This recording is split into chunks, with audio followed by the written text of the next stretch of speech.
Hello guys, and welcome back to the channel. Now guys, we continue with the El Zakzaky story as details continue to emerge as to the reasons why he was returned to Nigeria. So with that guys, I bring you this real reason we returned El Zakzaky to Nigeria, and this statement is attributed to the government. So again, the headline, real reason we returned El Zakzaky to Nigeria, and that statement is credited to the government. So now let's get into the details of it.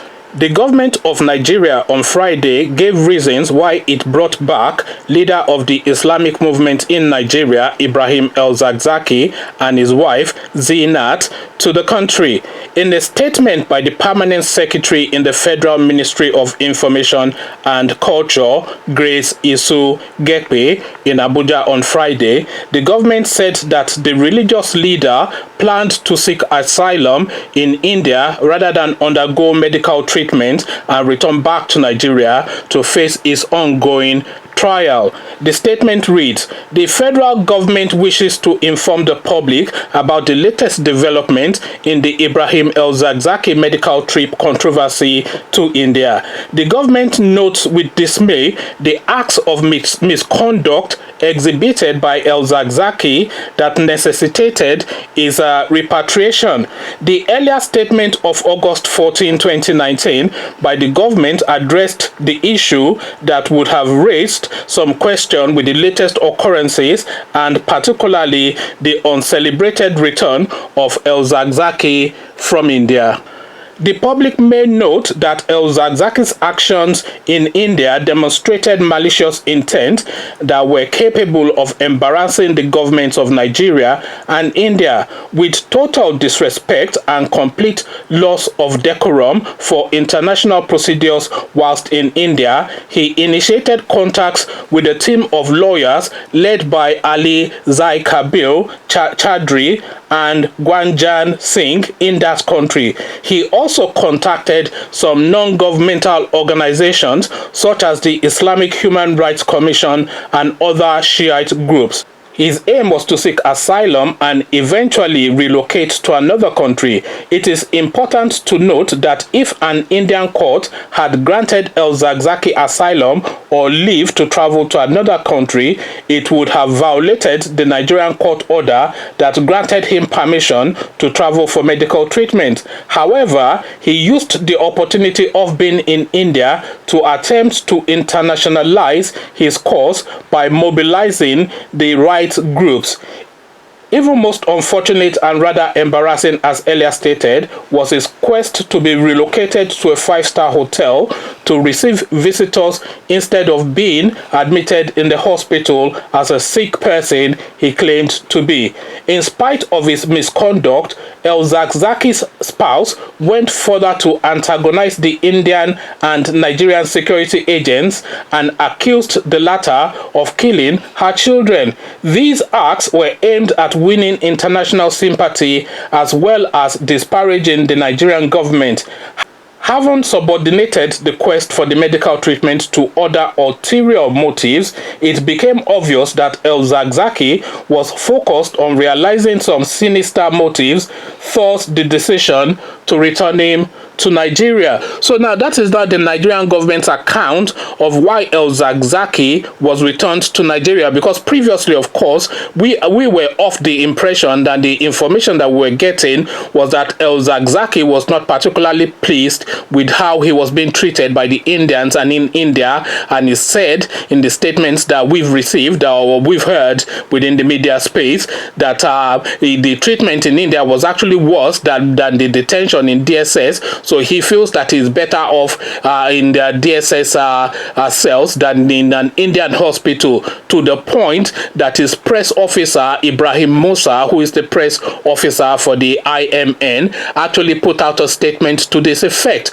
So the build-up to his return to the Nigerian shores was actually, the impression at least that we had, was that it was initiated by him. So now we have this Grace woman trying to put the government spin on it, to say, no, this guy was actually misbehaving himself. He was contacting lawyers to seek asylum in India, to then obviously relocate to another country, almost certainly to Iran, and this is then the reasons why he was returned. But then I cannot think that he could have been forcefully returned from India without the complicity of the Indian government, because of course the Nigerian state does not extend to India as far as their power base is concerned, and the security operators are guarding him. Even the Nigerian agents will be subordinate to the Indian agents there. So now they could not have forcefully removed him from India without the Indians cooperating with them. So Indians cooperating with them and them forcefully returning him is the narrative that this woman is giving us.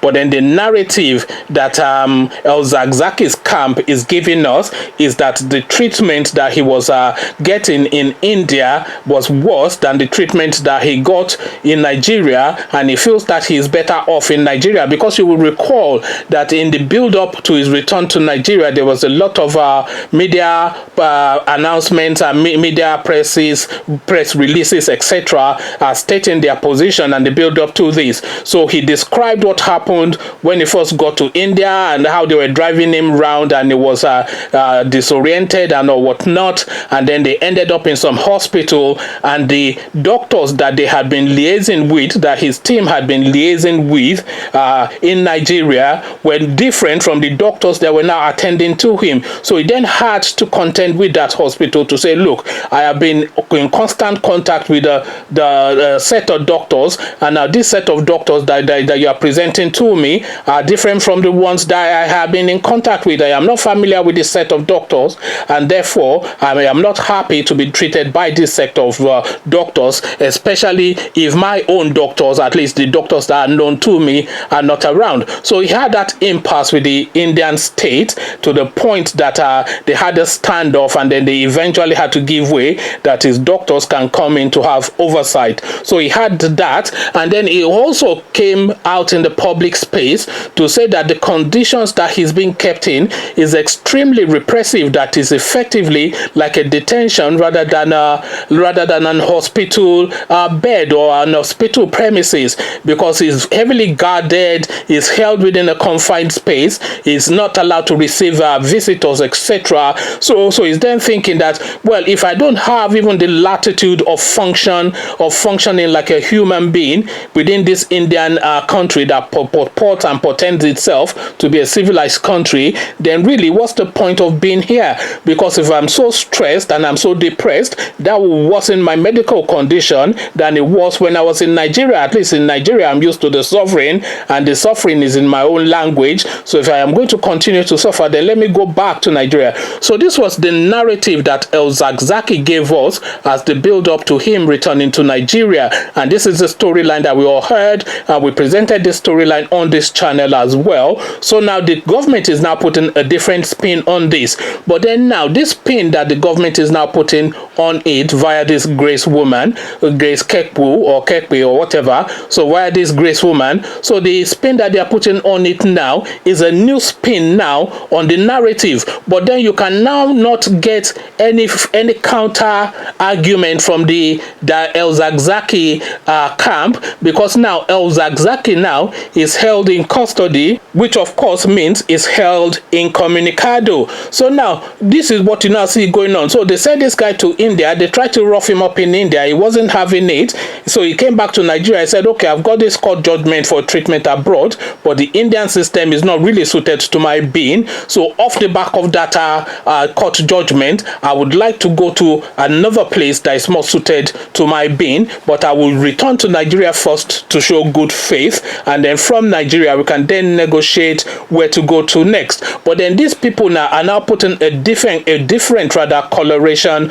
on the reasons why he had to return to Nigeria, so that they can then subvert, this is my reading now, this is just my interpretation, so that they can then subvert that court judgment to say that court judgment is voided now, because when they tried to abide by the court judgment, he tried to seek asylum in a foreign country. And of course, if they are saying that he's trying to seek asylum in a foreign country, that immediately then supersedes then that court judgment, because it then goes into the realms of him being a flight risk. So you now see the language and the direction that these people are pointing to now. So this effectively now voids that court judgment now, because this guy was talking about places like Turkey and Indonesia or Malaysia, etc., which is his preferred place to go to. But then already, if they are saying that he's seeking asylum in India, then that's completely voided the court judgment. So now, what is the position of Femi Falana is the next installment in this never-ending drama now, because El Zakzaky has now said his own piece, the government has now said their own piece, and then of course Femi Falana, of course, is the joker in the park. So we now await to hear what he has to say. But whilst we are awaiting to hear what Femi Falana has to say, I would like to hear what you have to say. Conversations in the comment section is what I am inviting. But before you come join me in the comment section to have that conversation, click on the red subscribe button so it turns gray. Bell button notifies you every time I drop a new video. Then come tell me what you are making of all this El Zakzaky saga within the Nigerian space in the comment section. So I'll leave you here, carry on with you in the comment section, but here I say peace.